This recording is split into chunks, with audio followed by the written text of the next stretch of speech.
Episode 4 film crew. Filming सेटवर इरा इकडे तिकडे बघायची हिंमतही न करता आज्ञाधारकपणे त्या तरुण मुलीच्या मागे मागे गेली. ती मुलगी तिच्यापासून फार लांब न उभी राहत तिच्याकडे पाहून हसत म्हणाली, जरी तुझी जखम फार गंभीर नसली तरी वेळेवर उपचार नाही केले तर त्याचा व्रण राहील. त्यामुळे मी तुला मलमपट्टी करायला सेटवर घेऊन यायची परवानगी देण्याची रिक्वेस्ट केली. अर्थातच इराला तनिष दगडाच्या हृदयाचा नसून एक चांगला, लोकांची काळजी करणारा माणूस आहे असं जे काही वाटलं होतं ते फक्त काल्पनिकच ठरलं. तिला नंतर कळलं की तिला अपर्णाने तिला घेऊन यायची खास मागणी केल्यामुळे तिला बोलावलं गेलं होतं.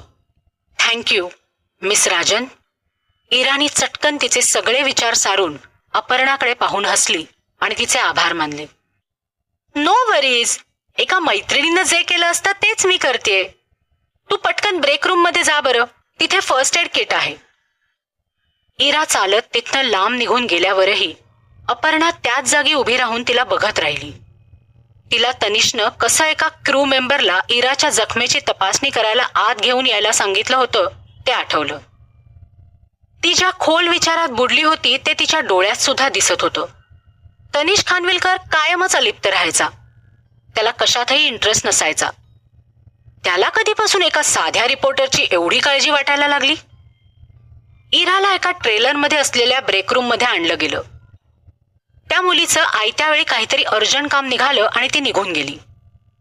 इरानी किटमधून औषध आणि गॉज काढलं आणि ती वेदना सहन करत कशीबशी तिच्या जखमेला बँडेज लावायला लागली. ते करून झाल्यावर ती कंटाळून खिडकी शेजारी उभी राहून फिल्मिंग सेट बघत होती आणि योगायोगानं तिला तनिष दिसला. त्याचा मॅनेजर आणि काही बॉडीगार्ड्स त्याला घेऊन तिच्याच दिशेने येत होते. तो चांदण्यांनी घेरलेल्या चंद्राला रेप्लिकेट करणारा सुंदर सीन होता. चालता चालता तनिष त्याच्या मॅनेजरचं बोलणं ऐकायला मध्ये मध्ये मान वाकवत होता. त्याने त्याचे ओठ दाबले होते आणि त्याची प्रोफाईल सुद्धा हँडसम होती. तो अगदी प्रत्येक अँगलमधून रुबाबदार आणि ग्लॅमरस दिसायचा. इरा काही क्षण टक लावून बघतच राहिली. जेव्हा तिला लक्षात आलं की तो ब्रेकरूमकडेच यायला निघालाय आणि तिथून फक्त 2 मीटर दूर आहे तेव्हाच ती खाडकन ताळ्यावर आली. आता तिला भीती वाटायला लागली. इराच्या जखमेची मलमपट्टी करायला घेऊन येण्याची आयडिया अपर्णाची होती. जर तनिषने आता तिला ब्रेकरूम मध्ये पाहिलं तर ती त्याचा सगळीकडे पाठलाग करतेय असं तर त्याला वाटणार नाही ना. त्याला टाळता यावं म्हणून ती घाईघाईने वॉशरूम मध्ये गेली. ती वॉशरूमचं दार बंद करतच होती तेवढ्यात तिला ब्रेकरूमचा दरवाजा उघडल्याचा आणि त्याच्या मागोमाग संथ पावलांचा आवाज आला. पावलांच्या आवाजावरून तरी तो एकटाच आहे असं वाटत होतं. तनिष ब्रेकरूम मध्ये का आला होता? तिला व्हिजिट करायला तर नाही ना? तिच्या मनात हा विचार आला आणि तेवढ्यात तिला पुन्हा एकदा ब्रेकरूमचा दरवाजा उघडायचा आवाज ऐकू आला. यावेळी त्याच्या मागोमाग हाय हिल्सच्या क्लिक क्लिकचा आणि लगेचच दरवाजा बंद केल्याच्या खटक्याचा आवाज आला. कोणीतरी दरवाजा लॉक केला होता.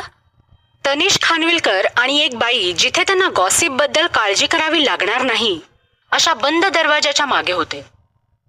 काहीतरी आर रेटेड तर घडणार नव्हतं ना? इरानी आपले कान टवकारले आणि तिला अपर्णाचा नाटकी आवाज ऐकू आला. खानविलकर सर, मला फायनली तुमच्यासोबत एकटं असण्याची संधी मिळालीये. मला तुम्हाला ना काही गोष्टी कधीपासून सांगायची इच्छा आहे आणि आज त्या तुम्हाला सांगितल्या नाहीत तर मला राहवणारच नाही. खानविलकर सर, मला तुम्ही खूप आवडता. I have always liked you. हे शब्द ऐकून इरा गोंधळून गेली.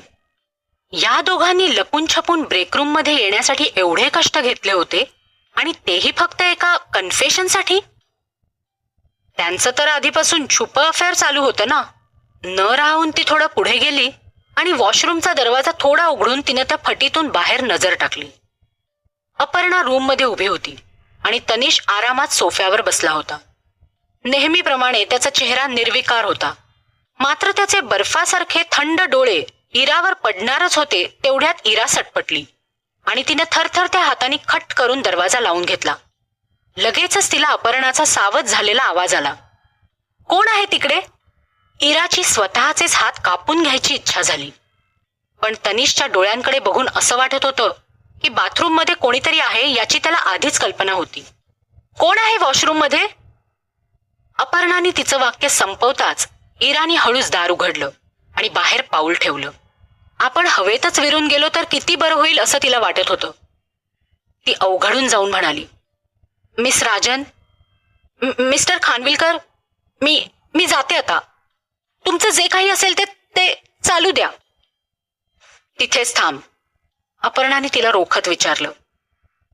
तू आमच्या बोलण्यातलं काय काय ऐकलंस? इरानं समजूतदारपणे उत्तर दिलं. तुम्ही काळजी करू नका मिस राजन, मी काहीही ऐकलेलं नाही. अनपेक्षितपणे अपर्णाने रागारागानं तिची उलट तपासणी करायला सुरुवात केली. पण तरीही वाटते मला काळजी. काय करू मी आता? इरानं गोंधळून जाऊन तिच्याकडे बघितलं. काय करणं अपेक्षित होतं? ती अपर्णाच्या म्हणण्याचा अर्थ लावायचा प्रयत्न करत असतानाच अपर्णाने तिला ऑर्डर दिली. तुझी बॅग उघडून दाखव. तुझ्याकडे काही रेकॉर्डिंग डिव्हाइस आहे का हे चेक करायचंय मला. तिची बॅग चेक करायची होती हे जरा जास्तच होतं. इराच्या कपाळाला आठ्या पडल्या. इरा आपलं ऐकत नाहीये हे पाहून अपर्णाने तिच्या हाताची घडी घातली व म्हणाली, आत्ताच्या आत्ता बॅग उघड. तू मला जरी घाबरत नसलीस तरी खानविलकर सरांना तरी नक्कीच घाबरत असशील, हो ना? जेव्हा अपर्णाने तिचं वाक्य संपवलं तेव्हा इराची नजर नकळतच तनिषकडे गेली. त्यांचं नातं बघता तनिषनं तिला नक्कीच मदत केली असती, बरोबर? पण यावेळी तिचा अंदाज साफ चुकला होता. तो तिथे कशाकडे तरी नजर लावून आरामात बसला होता आणि त्याची नजर नेहमीसारखीच भावनाशून्य होती. तो असं दाखवत होता जसं काही चालू संभाषण त्याला ऐकूच येत नाहीये. निर्लज्ज माणूस. काहीतरी बोलायचे पैसे पडणार होते का त्याला? जे काही चाललंय ते आपल्याला मुळीच पटत नाहीये हे तिला दाखवून द्यायचं होतं. पण थोडा विचार केल्यावर तिनं अजून जरा सहन करायचं ठरवलं. इराने तिची बॅग उघडली आणि त्यातलं सगळं सामान टेबलवर ओतून म्हणाली, मिस राजन, मी काहीही केलेलं नाही. याचा इतका पुरावा पुरेसा आहे का तुमच्यासाठी? अपर्णाने त्या सगळ्या गोष्टींची झडती घेतली आणि त्यात तिला काहीही संशयास्पद सापडलं नाही. मी आता जाऊ शकते का? इराने तिचं सामान तिच्या बॅगमध्ये कसं बसं कोंबत विचारलं. अपर्णाने तनिषकडे बघितलं. जरी त्याच्या चेहऱ्यावर जास्त काही भाव नसले तरी तो नाखुश आहे असं तरी वाटत नव्हतं. तिला माहित होतं त्याला रिपोर्टर्स आधीच आवडायचे नाहीत आणि ही रिपोर्टर तर फिल्मिंग सेटच्या बाहेर त्याच्या गाडीसमोर आली होती. तरीही त्यानं तिच्या जखमेला मलमपट्टी करायला आत घेऊन यायला सांगितलं. तो इतका दयाळूपणे वागणं शक्यच नव्हतं. मग हे सगळं तिचा अपमान करायला केलं होतं का त्यांनी? जसा हा विचार तिच्या मनात आला तसं तिच्या चेहऱ्यावर हसू उमटलं. मी तर असं ऐकलंय की रिपोर्टर्सचे ते पिनहोल कॅमेरे त्यांच्या कपड्यांना सुद्धा अटॅच केलेले असू शकतात. सो तू आत्ताच्या आत्ता तुझे कपडे उतरव आणि तू निर्दोष आहे हे सिद्ध कर. इरानं चकित होऊन वरती बघितलं. त्यांना तिचं शरीर चेक करायचं होतं. तिनं ठामपणे उत्तर दिलं, मिस राजन, तुम्ही जे करत आहात ते बेकायदेशीर आहे. बेकायदेशीर? तुला हवं असेल तर इथून गेल्यावर तू माझ्यावर केस करू शकतेस. या बाईला लाज नावाचा प्रकारच नव्हता. किती हा उद्धटपणा. इराच्या रागाचा पारा चढायला लागला आणि तिनं पुन्हा तनिषकडे बघितलं. जर हे प्रकरण एवढं वाढत असेल तर त्यानं काहीतरी करायला हवं होतं ना. तरीही तनिष जागचा हल्ला नाही. पण त्यानं अखेरीस त्याची नजर वरती केली. इराला वाटलं की तो आता तिची मदत करेल, पण तो त्याच्या आकर्षक खोल आवाजात म्हणाला, चेक करायची गरज आहे हे मला मान्य आहे, की तुझ्याकडे लपवण्यासारखं काही आहे? इराला त्या क्षणी इतका राग आला की तिला रॅशनल विचारच करता येईना. त्याच्यासाठी जरी ती एक मूल पैदा करण्याचं साधन असली तरी तो तिला असं कसं वागवू शकत होता? तिनं रागाने आपल्या मुठी घट्ट केल्या. तिला इतका संताप आला होता की तिचे डोळे लालसर दिसायला लागले. पण ती याला प्रतिकार तरी कसा करू शकत होती? जेव्हा तिला तिच्या हॉस्पिटलमध्ये असलेल्या भावाची आठवण झाली तेव्हा तिनं निराश होऊन खाली बघितलं. ती जेव्हा बोलली तेव्हा त्यात तिची अपमानित झाल्याची भावना स्पष्ट कळत होती. ठीक आहे, करा मला चेक. तिचं बोलून झाल्यावर तिनं ती कपडे उतरवण्याच्या तयारीत असल्याचं दाखवलं. ते पाहून अपर्णाला धक्का बसला आणि ती म्हणाली, हे काय करतेस तू? इरा खोटं हसली आणि उत्तरली, तुम्हीच तर मला माझे कपडे काढायला सांगितलं ना. अपर्णाने घाबरून तनिषकडे नजर टाकली आणि म्हणाली, तू खानविलकर सरांच्या समोर एवढं निर्लज्जपणे वागतेस म्हणजे तुझ्यात बरीच हिंमत आहे. यात लाज वाटण्यासारखं काय आहे? इरानी तनिषकडे बघितलं आणि अचानक छानपणे हसली.